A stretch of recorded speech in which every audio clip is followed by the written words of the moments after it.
அன்பு நேயர்களுக்கு கனிவான வணக்கம். அதிமுகவின் நிரந்தர பொதுச் செயலாளர் ஜெயலலிதாதான். ஓபிஎஸ் கையில் இரட்டை இலை சின்னம். சமீபத்தில் சென்னை நீதிமன்றத்தில் அதிமுக சின்னம் தொடர்பான நடந்த வழக்கில் ஓபிஎஸ் அவர்களை கேட்டுத்தான் தேர்தல் ஆணையம் இரட்டை இலை சின்னத்தை எடப்பாடிக்கு வழங்க வேண்டும் என தீர்ப்பளித்திருந்தது. இது ஓபிஎஸ் அணிக்கு புதிய உற்சாகத்தை ஏற்படுத்தி உள்ளது. ஓபிஎஸ் அணியில் வைத்தியலிங்கம், பெங்களூர் புகழேந்தி, மனோஜ் பாண்டியன், வெல்லமண்டி நடராஜன், ஜேசிடி பிரபாகர், கூப்பா கிருஷ்ணன் போன்றோர்கள் செயல்பட்டு வந்தார்கள். 18வது மக்களவைத் தேர்தலில் ஓபிஎஸ் ராமநாதபுரத்தில் தோல்வி அடைந்த பின்பு ஓபிஎஸ் அணியிலிருந்து விலகுவதாக பெங்களூர் புகழேந்தி, ஜேசிடி பிரபாகர் மற்றும் கூப்பா கிருஷ்ணன் என்ற மூவரும் வெளியேறினார்கள். இவர்கள் மூவரும் கேசி பழனிசாமியோடு இணைந்து அதிமுக ஒருங்கிணைப்பு குழுவை உருவாக்கினார்கள். பலகாலமாக ஓபிஎஸ் உருவாக்கியிருந்த அதிமுகவினுடைய உரிமை மீட்பு கழகம் செயல்படாமல் தான் இருந்து வந்தது. ஓபிஎஸ் அவர்களை நம்பி அரசியல் வாழ்க்கையே சூனியமாகிவிட்டதாகவே வைத்தியலிங்கம், மனோஜ் பாண்டியன், வெல்லமண்டி நடராஜன் போன்றவர்கள் நினைத்திருந்தார்கள்.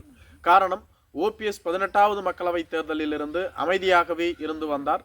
எந்த செயல்பாட்டையும் அவர் முன்னெடுக்கவில்லை.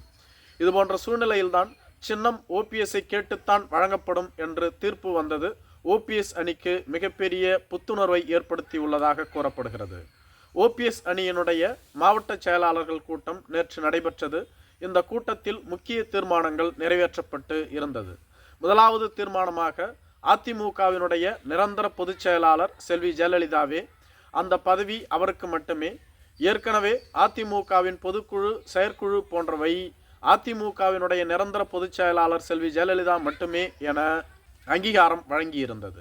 எடப்பாடி பழனிசாமி தனது சுய லாபத்திற்காக அந்த பதவியை அவருக்கு மாற்றிக்கொண்டு அதிமுகவினுடைய பொதுச் செயலாளர் என வலம் வந்து கொண்டிருக்கிறார்.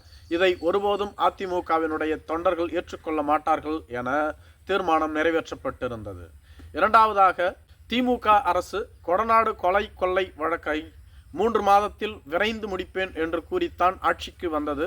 3 ஆண்டுகள் ஆகியும் இதுவரையிலும் அந்த வழக்கு தூசு தட்டப்படாமல் அப்படியே நிலுவையில் இருந்து வருகிறது. எடப்பாடி பழனிசாமியோடு திமுக அரசு கைகோர்த்து கொண்டு இதனை நடத்தாமல் நீர்த்து போகச் செய்கிறது. இந்த வழக்கை மிக வேகமாக விரைந்து நடத்தி முடிக்க வேண்டும் என கேட்டுக்கொள்ளப்பட்டிருந்தது. மேலும் மிக விரைவில் ஓபிஎஸ் அவர்கள் திருச்சியிலோ அல்லது மதுரையிலோ மிகப்பெரிய மாநாட்டை நடத்துவார் என்றும் கூறப்பட்டிருந்தது. ஏற்கனவே திருச்சியில் அவர்கள் மாநாட்டை நடத்தியிருந்தார்கள். மதுரையில் மிக விரைவில் மாநாடு நடத்தப்படும் என ஓபிஎஸ் அணியினர் கூறி வந்தார்கள். ஆனால் என்ன காரணத்திற்காகவோ அதை நடத்தவில்லை. மேலும் மாவட்டம் வாரியாக ஓபிஎஸ் அவர்கள் அதிமுகவின் தொண்டர்களை சந்தித்து அவர்களது குறைகளை கேட்டறிந்து தொண்டர்களின் மீட்பு கழகத்தை வலிமையாக கட்டமைப்பார் என்று கூறப்பட்டிருந்தது. அதையும் அவர்கள் செய்யவில்லை. தற்பொழுது அது மீண்டும் நடைபெறும் என கூறப்பட்டுள்ளது. இதேபோன்று திமுக அரசிற்கு எதிராகவும் பல தீர்மானங்கள் கொண்டு வரப்பட்டிருந்தது. இதேபோன்று எடப்பாடி பழனிசாமி அவர்கள் உள்கட்சி தேர்தலை நடத்த தொடர்ந்து மறுத்து வருகிறார். காரணம், அவர் அதில் தோல்வி அடைந்து விடுவார் என்பது அவருக்கு தெரியும். எனவேதான் அவர் அதிமுகவின் உட்கட்சி தேர்தலை நடத்த பயம் கொண்டுள்ளார் என கூறப்பட்டிருந்தது.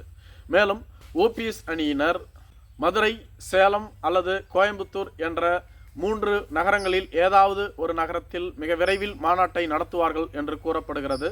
பெரும்பாலும் வட தமிழகத்தில் ஓபிஎஸ்க்கு பெருத்த ஆதரவு இல்லை என்று கூறப்படுகிறது. இதேபோன்று கொங்கு மண்டலத்திலும் ஓபிஎஸ்க்கு ஆதரவு இல்லை. தென் தமிழகத்தில்தான் ஓபிஎஸ்க்கு ஆதரவு உள்ளது. அதற்கு காரணம், அவர் சார்ந்த முக்குளத்தூர் சமுதாயம் அங்குதான் கணிசமாக வசித்து வருகிறார்கள். எனவேதான் அவர் ராமநாதபுரம் தொகுதியிலேயே போட்டியிட்டிருந்தார். எனவே மதுரையில் மாநாடு நடத்துவதற்குத்தான் அதிக வாய்ப்புள்ளது என்றும் கூறி வருகிறார்கள். நன்றி.